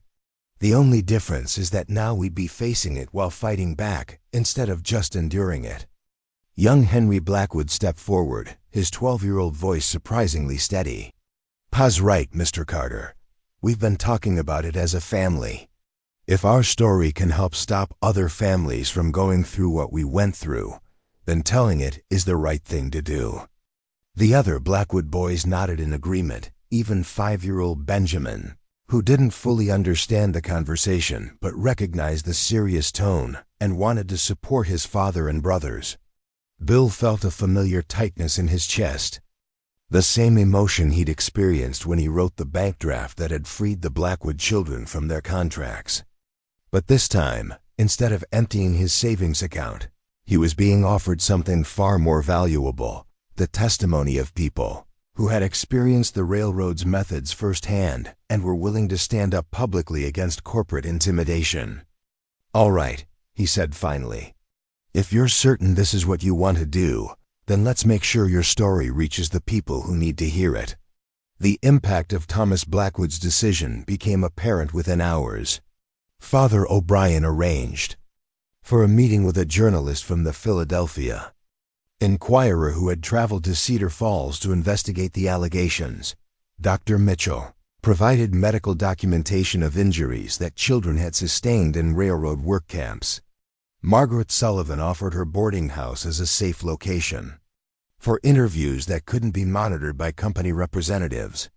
But the most powerful moment came when Thomas Blackwood sat across from the journalist and described, in simple and devastating detail, the morning when Robert Hayes had offered to purchase his children's labor in exchange for debt forgiveness. "He told me it was a business arrangement," Thomas said, his voice steady despite the emotion underlying his words. "Room and board for my boys, valuable work experience, a chance to contribute to America's growth. But when I asked about guarantees for their safety, about visiting rights, about what would happen if one of them got hurt or sick, he couldn't give me straight answers." The journalist, a veteran reporter named David Morrison, who had covered labor disputes throughout Pennsylvania, listened with the kind of intense attention that indicated he understood he was hearing something significant. "What convinced you to sign the contracts?" Morrison asked. Thomas was quiet for a long moment before answering. "Fear," he said simply. "Fear that my boys would starve if I didn't find some way to pay our debts. Fear that losing the farm would mean losing the only home they'd ever known. Fear that I was failing them as a father by not being able to provide for them properly." He looked directly at Morrison, his eyes clear and determined. "But I learned something important that morning. Fear makes you accept choices that aren't really choices at all. When someone offers to solve your problems by taking your children away for 2 years, that's not an opportunity. That's exploitation of desperation." Morrison's article, published 3 days later, sent shockwaves through Pennsylvania's political and business communities. The headline read, in their own words, "How Railroad Giants Exploit Family Desperation." The story included not just Thomas Blackwood's testimony, but corroborating accounts from Dr. Mitchell about conditions in work camps and Father O'Brien about the prevalence of similar recruitment practices throughout rural Pennsylvania. The public response was immediate and overwhelming. Reform organizations organized protests outside Continental and Western offices in Philadelphia. Church groups called for boycotts of companies that used railroad services. Labor unions demanded legislative hearings on child labor practices. Government officials who had previously ignored complaints about railroad recruitment methods suddenly found themselves under intense pressure to investigate and respond. Within a week, Blackstone and his associates had been recalled to Philadelphia for urgent consultations with company executives who were discovering that their local containment strategy had backfired spectacularly. Instead of suppressing resistance in Cedar Falls, their aggressive response had created a public relations disaster that threatened the company's operations across multiple states. The change in atmosphere became apparent to everyone in Cedar Falls when Robert Hayes appeared at Margaret Sullivan's boarding house on a Thursday morning, hat in hand and wearing an expression that looked uncomfortably like humility. "Mrs. Sullivan," he said when she answered the door, "I wonder if I might speak with you about normalizing relations between the Continental and Western and local business establishments." Margaret studied his face for signs of the arrogance and intimidation that had characterized their previous interactions. Instead, she saw something that looked almost like defeat. "Normalizing relations, Mr. Hayes. The company has received feedback about some of our recent policy implementations. We're prepared to withdraw the loyalty agreement requirements and restore standard business relationships with all local service providers." The concession was significant, but Margaret had learned to be cautious about railroad company promises. And what about retaliation against families who have spoken publicly about company practices? Hayes shifted uncomfortably. "The Continental and Western has no interest in pursuing conflicts with individual families. Our focus is on railroad operations, not on personal disputes." It was as close to an apology as Margaret was likely to get, and she recognized it as such. The company wasn't admitting wrongdoing, but they were acknowledging that their methods had become too costly to continue. That evening, Bill Carter hosted an informal gathering at his small house near the rail yard.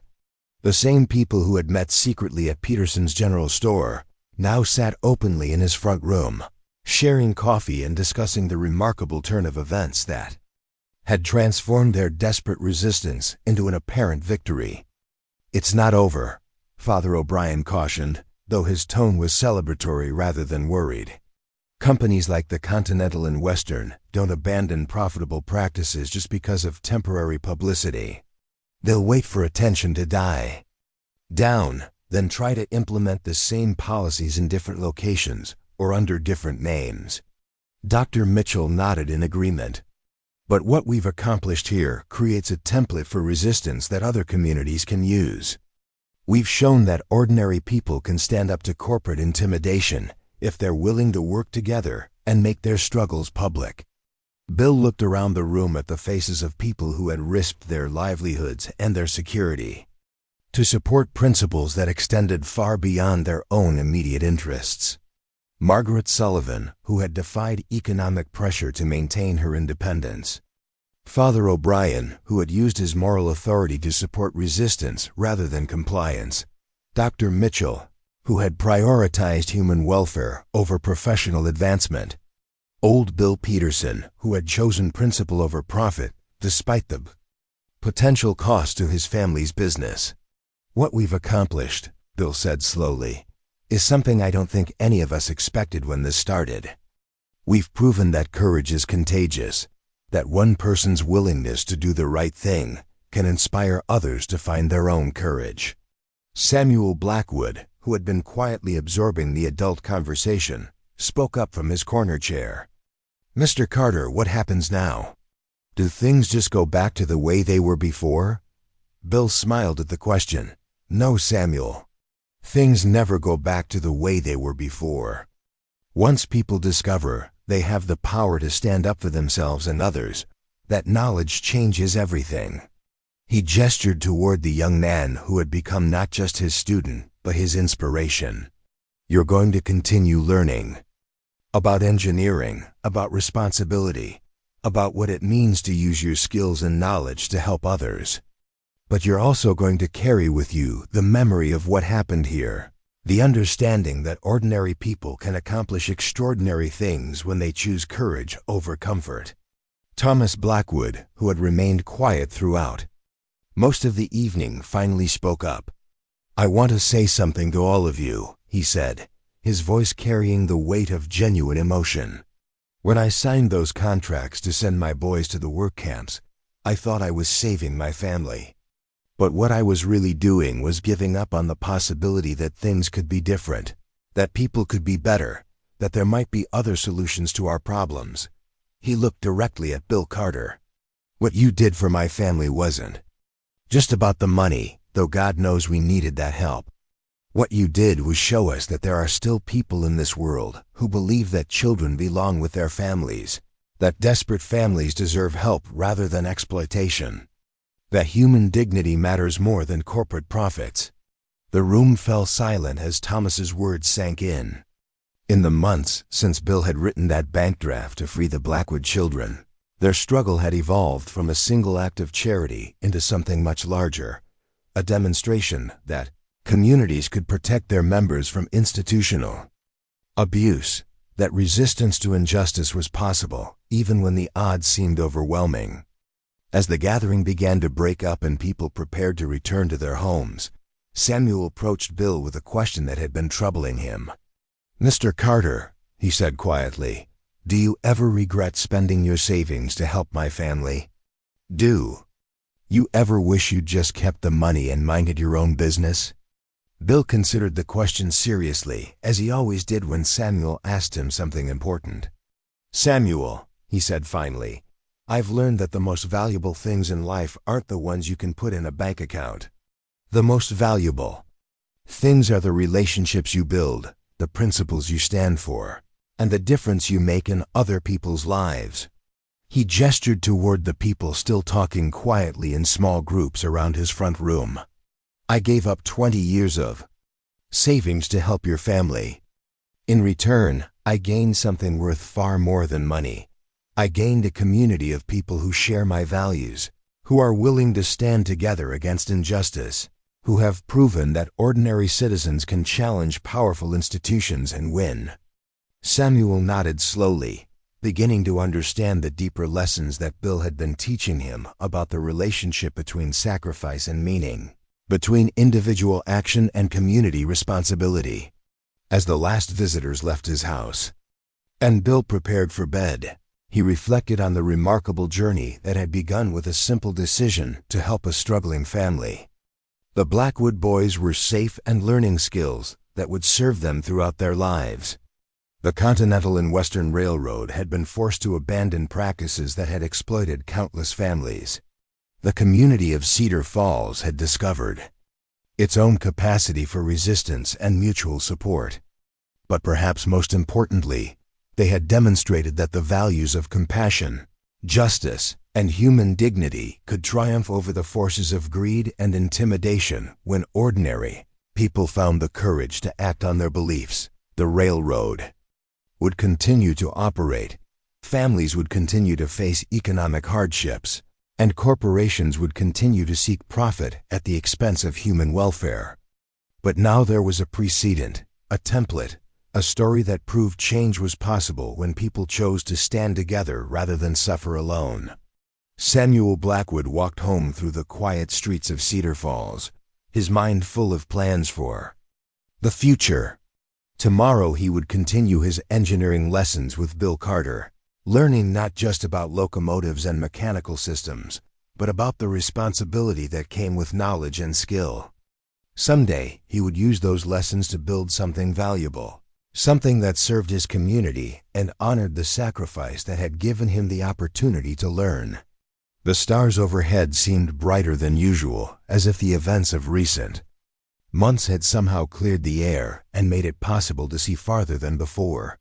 In the distance, the whistle of a freight train echoed through the valley, carrying goods and passengers toward destinations unknown. But for the first time in years, that sound represented possibility rather than threat, opportunity rather than exploitation. Change had come to Cedar Falls, carried not on the wheels of corporate power, but in the hearts of ordinary people who had chosen to believe that things could be different, that justice was possible, that the courage of one person could inspire the courage of many. And in that belief, in that choice, in that demonstration of what human beings could accomplish when they refused to accept injustice as inevitable, lay the seeds of transformations that would continue to grow long after the immediate crisis had passed. The legend of the railroad engineer who gave up his life savings to free 6 children from corporate bondage would be told and retold in the years to come, inspiring other acts of courage in other communities facing their own struggles against seemingly overwhelming odds. But the true legacy of that choice wasn't in any single story or dramatic gesture. It was in the quiet understanding that had taken root in Cedar Falls, that ordinary people possessed extraordinary power when they chose to use it, and that the most important victories weren't won with money or force, but with the determination to treat every human life as precious and every family as worthy of protection. Up next, you've got 2 more standout stories right on your screen. If this one hit the mark, you won't want to pass these up. Just click and check them out.